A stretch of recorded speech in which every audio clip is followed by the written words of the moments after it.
आज जगभरात जागतिक पर्यावरण दिन साजरा केला जातोय। नाशिक महानगरपालिकेनं जागतिक पर्यावरण दिनाचं औचित्य साधून म्हसरूळच्या डोंगरामध्ये वनमहोत्सवाचं आयोजन केलंय। या वनमहोत्सवाच्या अंतर्गत 18 एकरवर तब्बल 5000 वृक्षांची लागवड केली जाणार आहे। त्यामध्ये करवंद, काळापुडा, पळस, कडनिंबू, फणस यासारखी बहुपयोगी झाडांच्या लागवडीला प्राधान्य दिलं जाणार आहे। नाशिक महानगरपालिका आणि पर्यावरण संस्थांच्या संयुक्त विद्यमानं आयोजित या कार्यक्रमात वनमहोत्सवाला नाशिककरांनी चांगला प्रतिसाद दिला।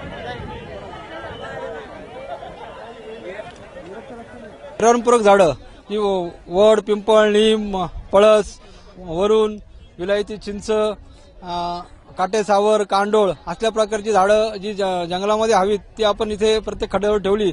नाशिककरांना आवाहन केलं ते घरून येताना 5 लिटरची कॅन भरून आणायची आणि आपल्या हाताने व्यवस्थित ते पिशवी पाडून ते झाड रुजवायचे। 10,000च्या वरती संख्येने लोक उपस्थित झाले आणि मी सर्व नाशिककरांचे खरंच खूप आभार मानतो।